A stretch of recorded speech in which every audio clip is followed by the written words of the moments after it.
Kita akan masuk di dalam pembahasan materi mengenai Yom Kippur, yaitu Hari Raya Pendamaian. Hari Raya Pendamaian ini kita harus melihat dari kalender Ibrani, ya. Jadi jangan dilihat dari kalender Gregorian, karena ketepatannya harus melalui kalender Ibrani. Dan di dalam kalender Ibrani, Yom Kippur atau Hari Raya Pendamaian ini jatuh di tanggal 10 Tisri. Jadi setiap tanggal 10 Tisri, ya, itu adalah merupakan Hari Raya Yom Kippur, Hari Raya Pendamaian. Kalau kita lihat daripada 10 Tisri, itu sebetulnya juga mengandung makna yang luar biasa. 10 itu adalah huruf Yod, ya, huruf Yod. Dan kemudian Tisri adalah bulan yang ke-7, ya, bulan yang ke-7. Disinilah sebetulnya ada rahasia di mana tangan daripada sang raja ini yang akan memberikan pendamaian, ya, pendamaian antara manusia dengan Elohim. Akan tetapi kita harus ingat bahwa Hari Raya Pendamaian ini merupakan profetik yang akan datang. Ya, saya sudah menjelaskannya dalam minggu yang lalu mengenai 7 hari raya, dan jelas terlihat bahwa Hari Raya Pendamaian itu adalah profetik yang akan datang di mana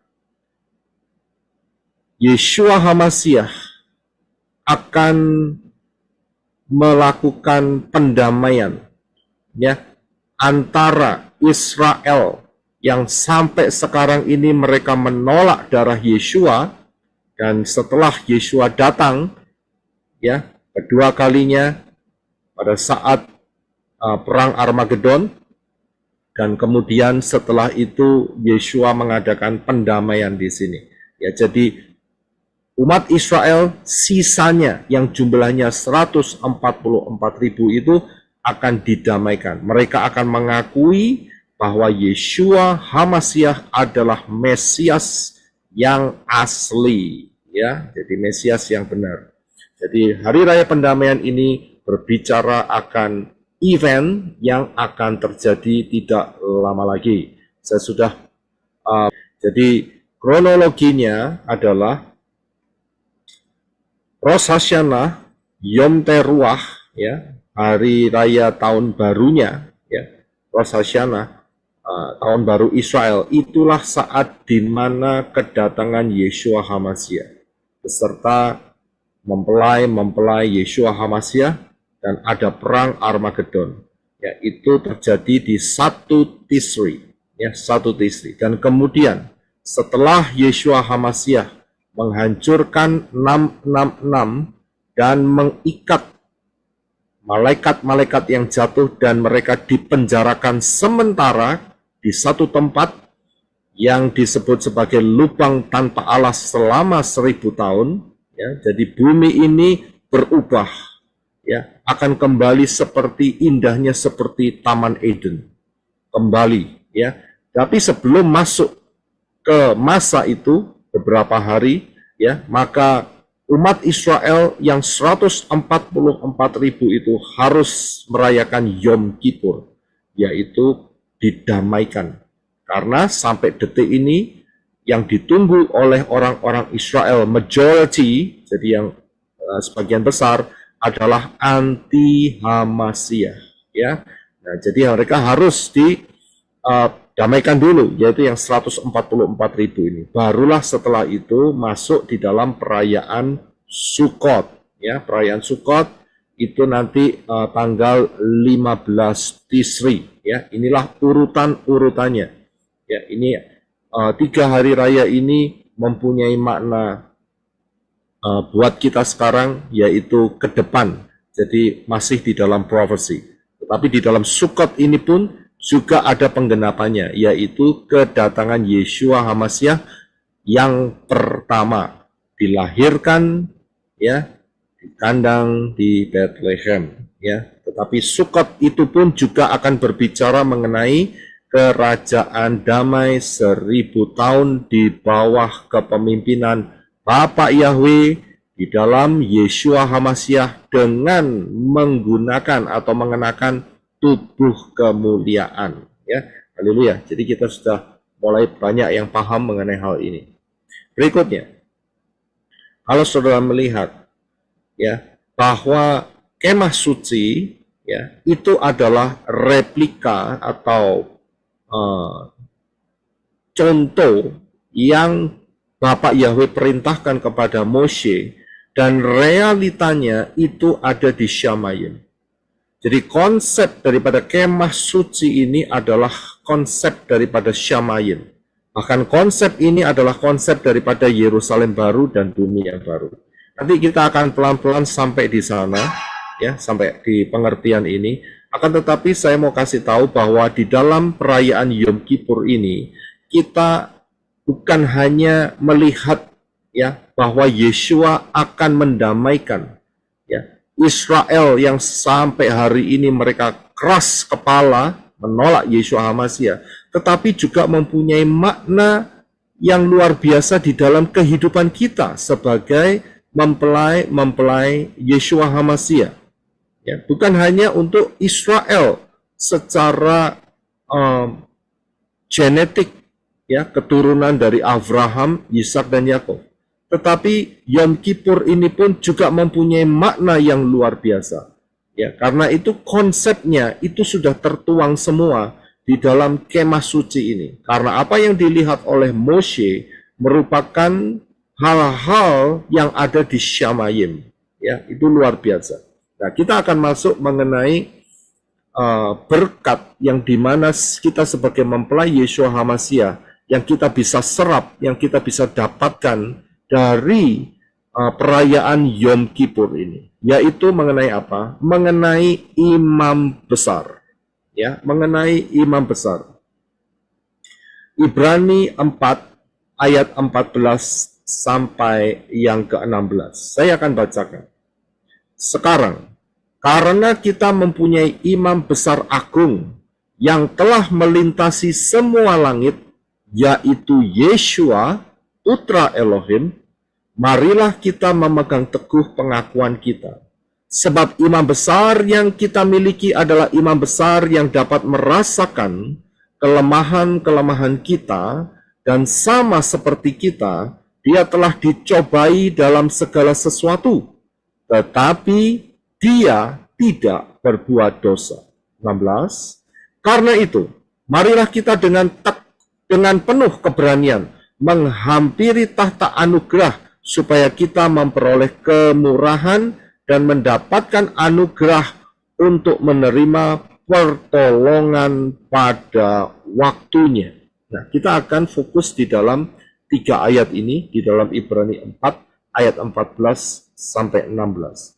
Ada hal-hal yang luar biasa di dalam ini. Yang pertama adalah dikatakan oleh penulis kitab Ibrani, ya, bahwa kita ini mempunyai imam besar agung. Jangan pernah lupa. Ya. Fungsi daripada imam besar itu adalah penghubung antara manusia dengan Elohim. Itu fungsinya. Ya. Jadi fungsi daripada imam besar adalah penghubung antara manusia dengan Elohim.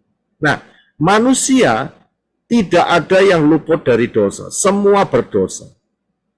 Masalahnya adalah kalau manusia yang menjadi imam besar tertulis di dalam daftar Elohim, maka dia harus mempersembahkan itu setahun sekali saat perayaan Yom Kippur, ya hari ini, 10 Tisri.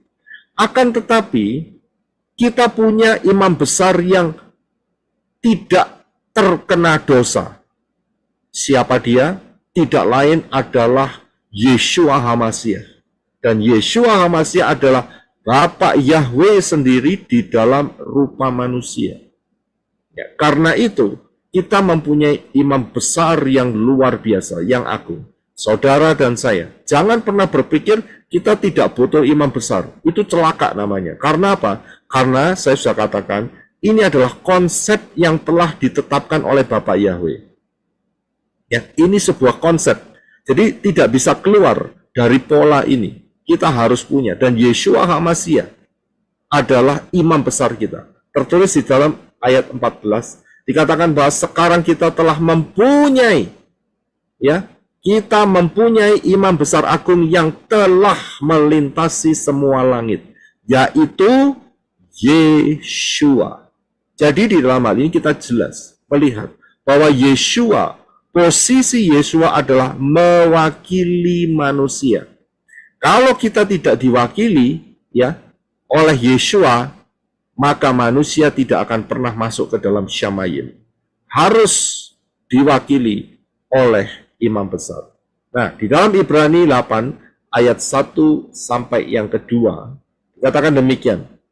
Kesimpulan dari hal-hal yang telah dibicarakan ialah kita mempunyai seorang imam besar yang seperti itu, yang duduk di sebelah kanan tahta yang maha besar di Syamayim, dan yang melayani sebagai imam di ruang maha kudus, di dalam tabernakel sejati yang dibangun oleh Yahweh, bukan oleh manusia. Nah, sekarang kan kita sedang mempelajari, melihat kebenaran daftar Elohim mengenai tabernakel Moshe. Itu yang bikin tangan-tangan manusia. Tapi ingat, ya, instruksinya itu dari Syamayim. Jadi semua ukuran, semua dimensi, semua bentuk, semua gambar-gambar, semua ornamen-ornamen, semua peralatan-peralatan, baik yang besar maupun yang kecil, itu semua diberitahukan kepada Moshe oleh Bapak Yahweh saat Moshe ada di atas gunung. Ya, jadi di Syamayim itu ternyata juga ada tabernakel, dan konsep tabernakel itu ada, yaitu Syamayim itu sendiri. Ya, dan Syamayim adalah tabernakel atau kemah, ya, karena sementara ini kan nanti akan dibongkar, ya, digantikan menjadi Yerusalem baru dan bumi yang baru, tapi sekarang ini namanya tabernakel, dan itu dibuat oleh Bapak Yahweh sendiri. Ya, jadi konsepnya itu ada, dan sekarang kita mempunyai imam besar. Ingat, kalau saudara lihat ini, ya, ini tidak mewakili soal Elohim yang lebih dari satu, tidak. Ya, Trinity atau Duinity, saya nggak tahu. Ya, jadi kita harus paham bahwa Yeshua mewakili kita di hadapan Bapa Yahweh.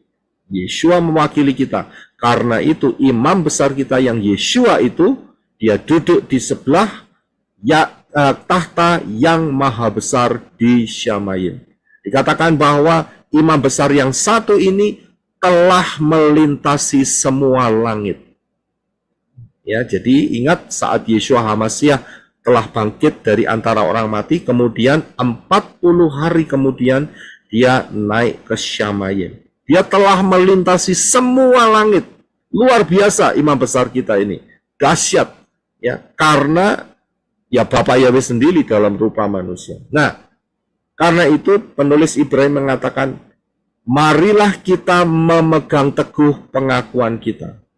Jangan sampai mulut saudara menyangkal akan hal ini. Kenapa? Begitu mulut menyangkal, maka rencana keselamatan akan dibatalkan. Kita harus hati-hati dengan perkataan. Sekali menyembah Bapa Yahweh dalam Yeshua HaMashiach wa Ruach HaKodesh, jangan pernah mundur. Karena tidak ada tempat atau Syamayim lagi selain daripada Syamayim atau sorga milik daripada Bapa Yahweh. Karena itu penulis Ibrani mengatakan kita harus memegang teguh pengakuan kita. Ya, sebelum saudara masuk di dalam baptisan pembaharuan, pasti ada kalimat pengakuan yang saudara ucapkan. Ya, yang sering mungkin saudara akan juga dengar, yaitu Bapa Yahweh, Engkau adalah Tuhan yang disembah oleh Abraham, Ishak, dan Yakub, ya, dan saya percaya, mengakui, dan beriman bahwa Bapa Yahweh adalah Tuhan saya, dan seterusnya. Itu adalah pengakuan iman kita. Jangan pernah mundur, karena itu siapa yang telah percaya dan mengakui Bapa Yahweh di dalam Yeshua HaMashiach sebagai satu-satunya Elohim, orang itu harus meninggalkan semua perayaan-perayaan pagan. Karena kalau masih melakukan, berarti itu akan menyakiti hati daripada Bapa Yahweh. Yang berikutnya, ayat 15.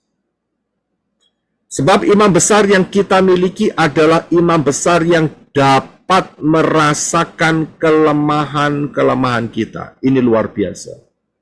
Mengapa? Karena apa yang dialami oleh Yeshua, yaitu Bapa Yahweh di dalam rupa manusia. Saudara harus bisa membedakan, saat Elohim menampakkan diri kepada Abraham, itu juga adalah Bapa Yahweh, tetapi tidak di dalam rupa manusia, tetapi hanya di dalam penampakan sebagai manusia. Jadi beda. Yang dimaksud di dalam rupa manusia itu melalui proses natural, seperti saudara dan saya dilahirkan oleh ibu dan kemudian dikuasai oleh waktu, mengalami yang rasanya lapar, haus, lelah, tekanan hidup, membutuhkan air, membutuhkan makanan dan banyak hal lagi untuk support hidup. Dan juga merasakan bagaimana penderitaan kita hidup ini di bawah satu masa, yaitu masa di mana manusia itu jatuh ke dalam dosa. Dunia ini bukan tempat untuk rekreasi, bukan, tetapi dunia ini juga tempat battleground, peperangan, dan setan berusaha untuk menjatuhkan iman melalui banyak hal, dengan sakit penyakit, dengan problem-problem, dengan apa saja saudara bisa nyatakan, Tetapi ingat satu hal, bahwa imam besar kita, Yeshua HaMashiach, sudah merasakan kelemahan-kelemahan kita. Jadi saudara punya kelemahan apa dalam hal ini? Serahkan kepada Yeshua HaMashiach. Dia tahu persis apa yang saudara alami. Saya tahu bahwa kita ini majemuk, dalam arti ada yang mengalami satu hal yang orang lain tidak mengalaminya. Nah, tapi dalam hal ini Yeshua telah merasakan semuanya. Dia merasakan kelemahan-kelemahan kita. Kemudian dikatakan, dan sama seperti kita, dia telah dicobai dalam segala sesuatu, tetapi dia tidak berbuat dosa. Itu yang bikin sesuatu yang different, sesuatu yang berbeda. Dia telah dicobai. Manusia dicobai dalam banyak hal dan banyak yang jatuh. Tapi ingat, Yeshua tidak berdosa. Ini dahsyat, ini luar biasa. Karena itu kita bisa menggantungkan pengharapan kita kepada imam besar kita, yaitu Yeshua HaMashiach. Ini luar biasa, sehingga apapun yang menjadi problem di dalam kehidupan saudara, apapun yang menjadi kelemahan-kelemahan yang saudara hadapin, apapun yang saudara rasakan tantangan-tantangan dalam kehidupan, Yeshua HaMashiach itu sudah merasakan itu semua. Jadi kalau mau sharing sama Yeshua. Jangan sharing sama Facebook. Jangan sharing kemudian posting, waduh hari ini saya sedang galau. Hari ini saya sedang mengalami banyak problem. Sharingnya di postingnya Facebook. Keliru, saudara. Facebook tidak bisa merasakan kelemahan-kelemahan saudara. Tambah saudara akan mendapat tekanan. Ditertawain banyak orang. Jadi jangan sembarangan posting. Mengungkapkan isi hati, dan itu merupakan celah yang besar. Setan bisa lihat postingan orang-orang itu. Oh, ini orang lagi lemah, aku serang dia habis-habisan, dan akhirnya geletak dia. Tahu geletak terjungkal, Ya, dia terjatuh. Saya bisa lihat. Jadi jangan kalau saudara ada problem posting. Salah. Kalau ada problem, kita punya imam besar yang dapat merasakan kelemahan-kelemahan kita. Ya, jadi ngomong sama Yeshua, ungkapkan, Adon Yeshua atau Adonai Yeshua Hamashiach, saya punya kelemahan di sini, saya punya masalah di sini. Ya, dia dengar. Ya, kan Ruah Yahweh Elohim ada di dalam hidup saudara. Ruah Yahweh Elohim tidak lain adalah roh daripada Bapak Yahweh sendiri, dan Bapak Yahweh sendiri adalah Yeshua Hamashiach, kan satu pribadi. Ya kan? Jadi dia bisa merasakan. Dia bisa mengerti. Bapa itu mengerti akan apa yang menjadi sengsaranya kita hidup di dalam dunia yang jatuh ini. Serahkan sama Bapak Yahweh. Percayalah. Dia akan buka jalan, dia akan pimpin saudara dengan cara yang ajaib. Dengan cara yang luar biasa. Yang tidak mungkin menjadi mungkin. Saya dengar kesaksian dari istri saya, di mana saat itu Elizabeth, yang dokter kandungan menyatakan itu hanya sebongkah daging. Ya, tapi kita berdoa. Ibu ada Safafang berdoa, tidak. Ini bukan sebongkah daging yang harus dikeluarkan. Ini adalah anak pemberian dari Bapak Yahweh. Dan betul, saudara, terjadi seperti itu. Ya, itu salah satu mujizat yang bisa kita saksikan. Masih ada banyak hal lagi. Ya, di saat itu banyak yang bikin down, dokternya bikin down, bikin menjatuhkan mental, ya kan? Tetapi Ibu ada Safangfang membangun imannya di hadapan Bapak Yahweh, ya, sehingga apa yang terjadi, mujizat terjadi. Ya, dan itu juga terjadi dalam hidup Angel, tetapi di dalam versi yang lain. Ya, itu pertolongan Bapak Yahweh itu luar biasa, ya, karena dia adalah imam besar kita. Yang berikutnya, yaitu di dalam Ibrani 7, 22, 24, sampai 28. Dengan demikian, Yeshua adalah jaminan dari sebuah perjanjian yang lebih baik. Ingat, saudara punya yang menjamin hidup saudara, yaitu Yeshua.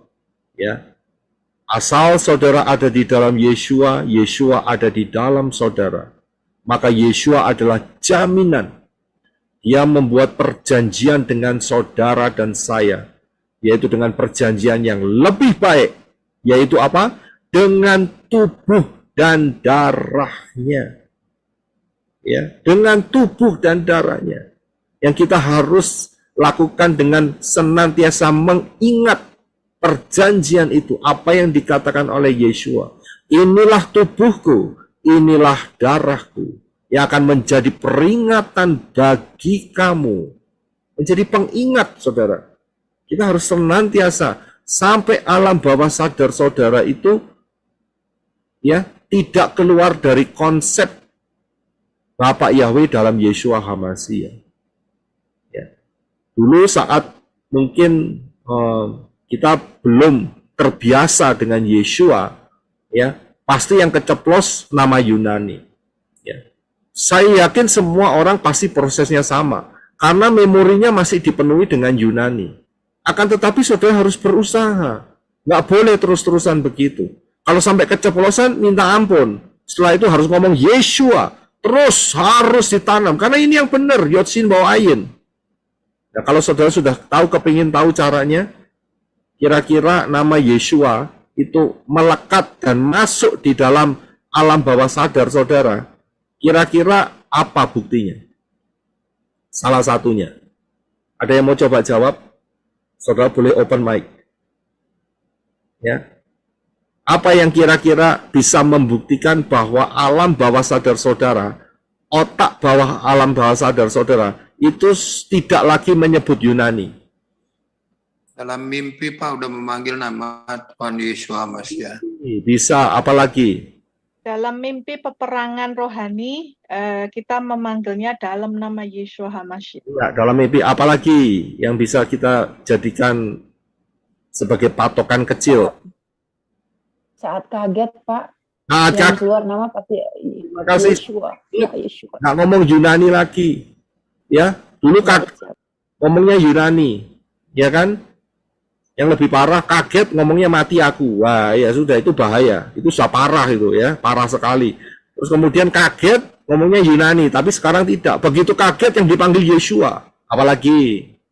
Karena kita penyerahan total kepada Bapa Yahweh. Ya betul. Tapi kira-kira apa yang menjadi patokan kalau alam bawah sadar kita itu tidak lagi ada nama Yunani, tapi nama Yeshua.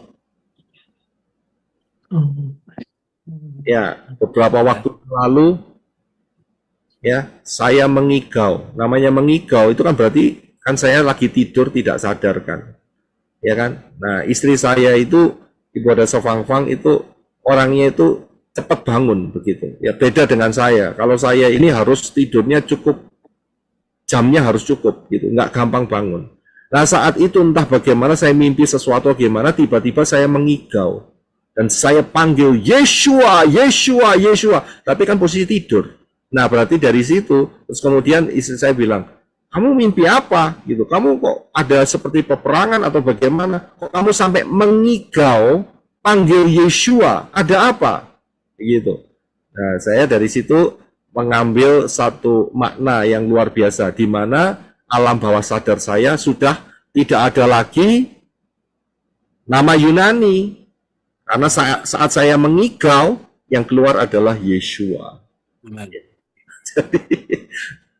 Jadi kalau saudara kepingin tahu, mungkin bisa tanya sama istri saudara atau suami saudara, atau saudara saat tidur rekam dulu 8 jam rekamannya, kira-kira saudara mengigau atau tidak, begitu. Ya, ya, kita lanjut. Ya, 24. Namun karena dia hidup selama-lamanya, Yeshua itu hidup, sudah tidak mati lagi. Sekali pengorbanannya, tidak berulang-ulang seperti imam besarnya orang Israel yang tiap tahun mesti Yom Kippur terus. Enggak, ya kan? Dia hidup untuk selamanya dan keimamannya itu tidak tergantikan. Jadi tidak ada yang menggantikan keimamannya. Saya bisa lihat Yeshua hidup selama-lamanya. Nah, sekarang saya mau tanya sama saudara, mumpung ini Yom Kippur. Kita akan tahu bahwa Yeshua adalah imam besar, betul? Ya? Betul ya? Tahu ya? Nah, sekarang, saat Yeshua diadili, ya kan? Itu diadili dengan imam besar, yaitu Hanas dan Kayafas. Ya, sebetulnya imam besarnya satu, ya, tapi itu adalah satu keluarga, ya, karena yang satu diakui oleh Romawi, yang satu adalah untuk secara legal bagi orang-orang Israel. Jadi ada dua, ya. Kalau nggak salah Hanas, saya nggak tahu yang anak mantunya itu yang mana, saya nggak tahu, ya, salah satunya.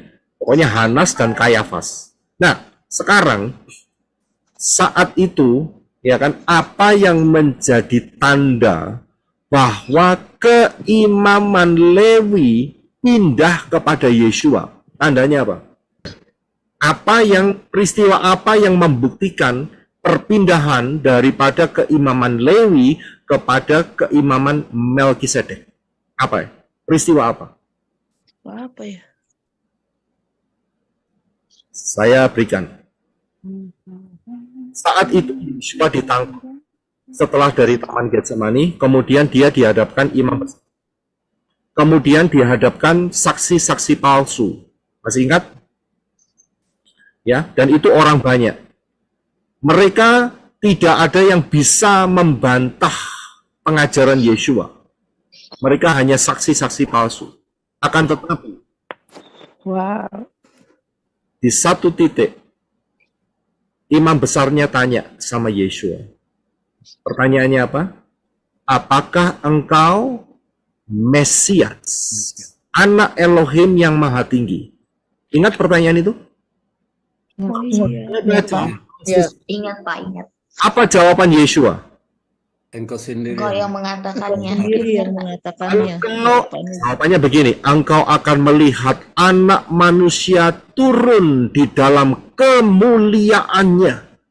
Itu jawaban Yesus. Betul kan? Ya. Nah, setelah itu apa? Peristiwa apa yang terjadi? Setelah itu, Kematian, ditangkap.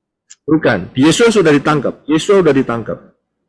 Satu peristiwa di mana imam besar saat itu mengoyakkan efodnya. Ya. Pernah baca ayatnya? Kenapa? Kalau kembali Ya, Pak, benar, Pak. dikatakan bahwa imam besar tidak boleh atau dilarang mengoyakkan efod. Iya. Efod yang terkoyak itu merupakan tanda bahwa keimaman Lewi stop sampai di sana dan berpindah kepada Yeshua melalui Haleluya, haleluya, haleluya. Haleluya. Melkisedek. Itu dia. Itu peristiwa kritis sekali. Imam besar tidak boleh menyobek efod yang dipakainya. Karena efod itu ada pengurapan Bapak Yahweh. Ingat, Harun itu mati setelah efodnya dilepas. Baju keimamannya dilepas. Dia baru mati. Ya, saat itu diperintahkan oleh Bapak Yahweh kepada Moshe karena waktu kematian Harun sudah tiba. Dia harus melepaskan. Begitu dilepas jubahnya, efod itu dan dia mati. Nah, efod itu tidak boleh disobek. Ternyata disobek oleh imam besar saat menginterogasi Yeshua. Disitulah di mana keimaman Lewi berhenti dan pindah kepada Yeshua melalui satu dimensi keimaman di bawah suku Yehuda, yaitu peraturannya Melkisedek. Ya, paham ya? Itu dia. Nah, 25. Karena itu dia berkuasa, ya, karena Yeshua hidup selama-lamanya dan Yeshua menjamin, karena itu Yeshua berkuasa untuk menyelamatkan dengan sempurna semua orang yang datang kepada Elohim melalui dia. So, lihat ayat ini. Keselamatan yang diberikan oleh Yeshua HaMashiach itu sempurna, saudara. Ayat 25 pegang baik-baik. Dia berkuasa menyelamatkan dengan sempurna semua orang yang datang kepada Elohim melalui dia. Lah, saudara datang kepada Elohim melalui siapa? Yeshua Mashiach. Yeshua. Maka janji ini teguh luar biasa. Sebab dia hidup selama-lamanya untuk menjadi pengantara bagi mereka. Kata pengantara ini adalah imam besar. Amin. Kita lihat di situ, ya, dahsyat sekali. Kita punya Elohim yang luar biasa, kita punya pengantara. Karena itu Yeshua posisinya mewakili kita di hadapan Bapa Yahweh. Begitu. 26. Sebab imam besar yang seperti inilah yang kita perlukan. Bukan imam besar yang bolak-balik tiap tahun harus berkorban, menyelenggarakan korban. Tidak. Imam besar yang seperti inilah yang kita perlukan. Yang kudus, tanpa salah, tanpa noda, terpisah dari orang-orang berdosa, dan diangkat lebih tinggi dari langit. Amin. Amin. Amin. Siapa yang bisa memenuhi kriteria ini? Hanya satu, yaitu Yeshua HaMashiach. Luar biasa enggak? 27. Dia tidak seperti para imam besar lain yang harus setiap hari loh, mempersembahkan korban. Pertama untuk dosa-dosanya sendiri, dan kemudian untuk dosa-dosa umatnya. Karena dia, Yeshua, telah melakukannya satu kali untuk selamanya. Yaitu ketika dia, Yeshua, mempersembahkan dirinya sendiri sebagai korban. Luar biasa. Kita bersyukur. Ya, kalau kita tidak bersyukur hidup di dalam tahun 2023 ini, mengenal kebenaran ini, wah itu betul-betul keterlaluan saya bilang. Ya, kita bersyukur jaminan keselamatan kita itu dipastikan loh, luar biasa, nggak main-main. Ya, kita ini nanti tinggal pindah tempat, ya, nggak ada kata mati dalam hidup mempelai Yeshua HaMashiach, nggak ada. Karena itu Yeshua selalu pakai istilah yang luar biasa, yaitu istilah apa kira-kira? Istilah apa? Mungkin saudara tahu? Nggak tahu, Bang. Kalau orang dunia pakai istilah mati, tapi untuk mempelai Yeshua HaMashiach tidak pernah Yeshua pakai kata mati, tapi pakai kata apa? Tidur, Pak. Tidur. Terima kasih. Kalau tidur itu nggak mati, tapi akan dibangunkan. Bangun, jam berapa ini? Gitu, bangun akhirnya, bener kan? Nggak mati. Mati itu namanya terhilang untuk selama-lamanya. Tetapi mempelai Yeshua HaMashiach, perhatikan, Yeshua saat dikabari bahwa Lazar, ya, Lazar, saudara daripada Miriam dan Marta, sakit, Yeshua tunda dulu. Ya kan? Dan akhirnya dikasih kabar mati. Tapi Yeshua ngomong apa? Ayo kita akan bangunkan saudara kita. Bangunkan. Karena dia lagi tidur. Padahal sudah mati 4 hari ngomongnya tidur. Saya bisa lihat bagaimana keselamatan di dalam Yeshua itu luar biasa. Ingat, saat peristiwa Lazar mati, sakit dan mati, itu Yeshua belum mati di kayu salib. Itu saja jaminannya luar biasa. Dia berkata kepada si Marta, akulah kebangkitan dan hidup. Tapi si Marta bilang apa? Oh iya, itu nanti zaman akhir loh. Yeshua mau ngomong sekarang kok. Kok nanti? Ya kan, lucu kan? Ya kalau kita bisa menikmati percakapan di dalam Davar Elohim itu unik gitu pikiran manusia.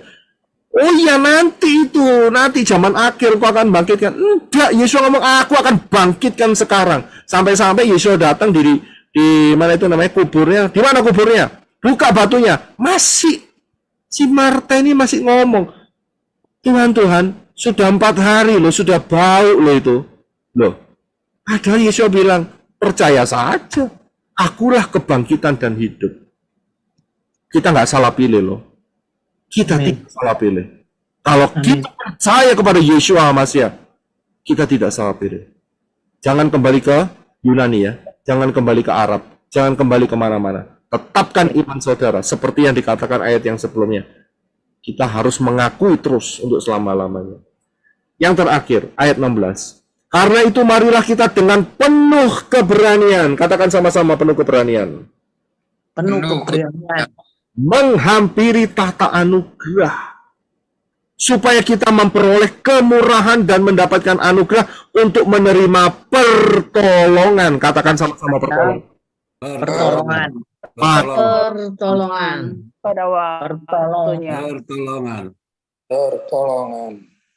Apa Yahweh menyediakan pertolongan buat saudara dan kita semua. Amin. Apa yang saudara butuhkan, apa Amin. struggle hidup saudara. Amin. Jangan diposting di Facebook, jangan diposting di sosial media. Lagi galau, posting di sana. Nggak ada yang nolong. Ya, dicaci maki, iya jelas. Karena itu kita datang menghampiri tahta anugerah. Luar biasa nggak nih? Ya. Jadi jangan malu-malu. Tolong nih, lebih baik kamu aja yang doa kepada Elohim. Ya, saya sungkan.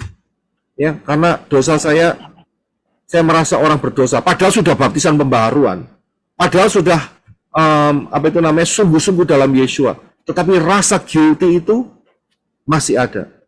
Ya.